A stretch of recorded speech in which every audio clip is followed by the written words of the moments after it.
A quadratic trinomial is an expression of the form ax squared plus bx plus c, where x is a variable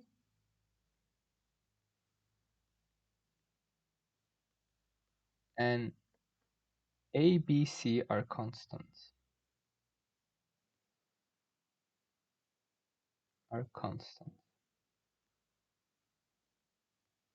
And the a must be different than 0. Okay?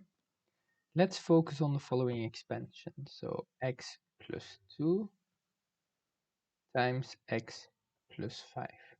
Okay, let's expand that. If we expand that, we get like x times x, which is x squared, plus x times 5, which is 5x, plus 2 times x, which is 2x, plus 2 times 5, which is 10. So that is equal to x squared plus 7x plus 10. Okay, if we look at the expansion, I have a 7 here. The 7 is actually the sum of the 2 and the 5. So that is 2 plus 5. And the 10 that I have here is, you get the 10 when you multiply the 2 and the 5. So that is equal to 2 times 5.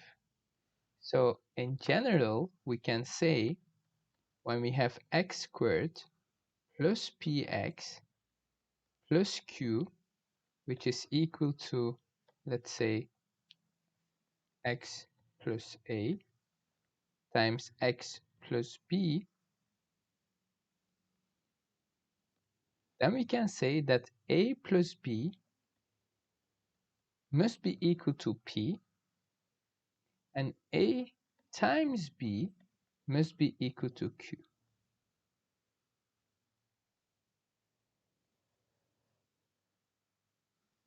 Okay, let's do some exercises.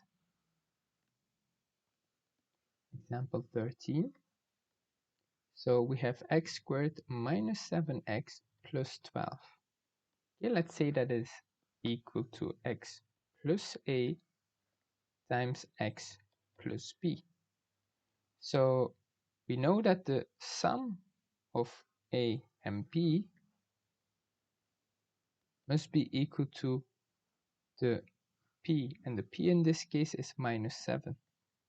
And the product of a and b must be equal to q, and the q is in this case equal to 12. So this is the p.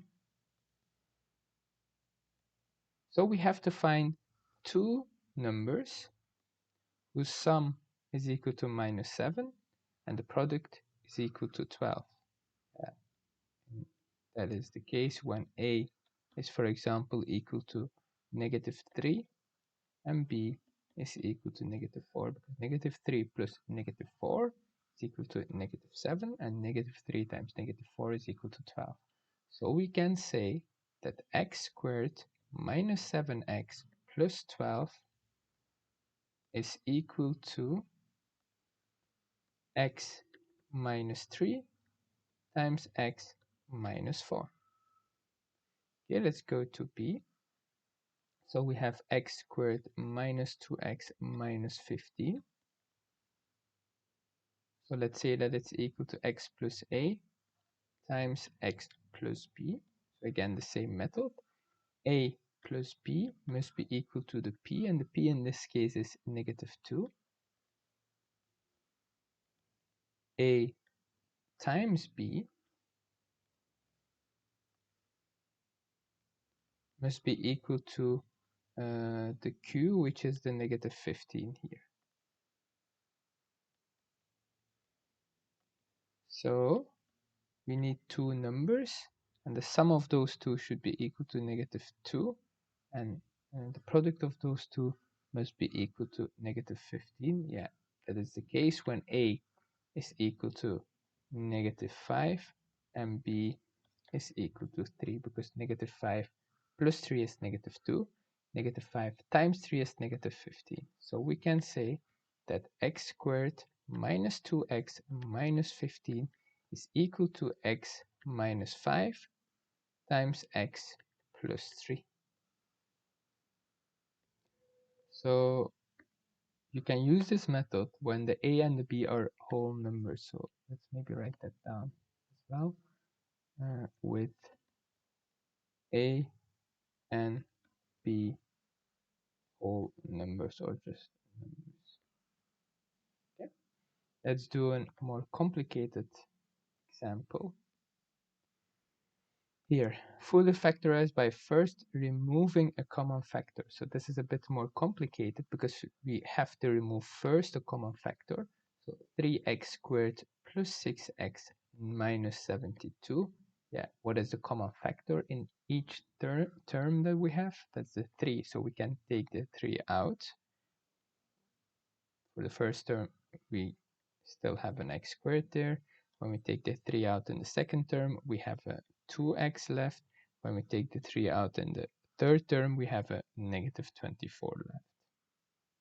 And then we can focus on this factor here.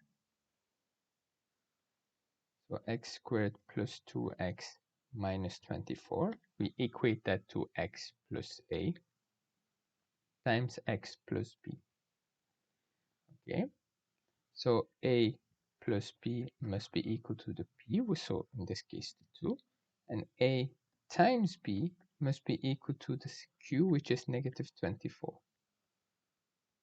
So the sum of the two of a and b must be equal to 2, and the product must be equal to negative 24. That is the case when a is equal to 6 and b is equal to negative 4. 6 plus negative 4 is 2, and 6 times negative 4 is negative 24.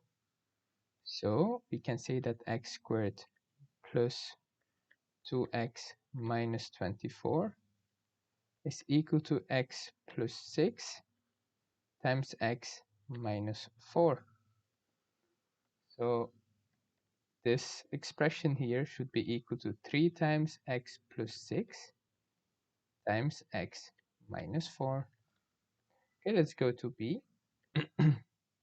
So we have 77 plus 4x minus x squared.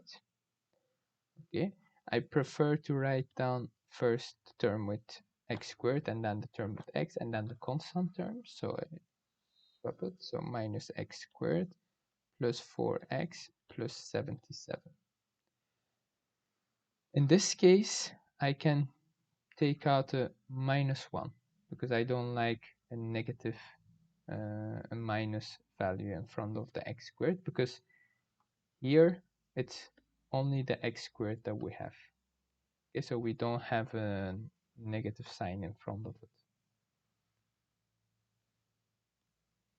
So we take the negative sign out. So then if I take the minus out, x squared is left, minus 4x is left, and minus 77 is left.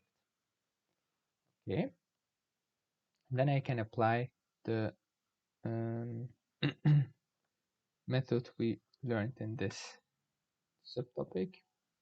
So we focus on this factor. So x squared minus 4x minus 77. Let's equate that to x plus a times x plus b. So in that case, in this case, the a plus b is equal to negative 4, and the a times b is equal to negative 77.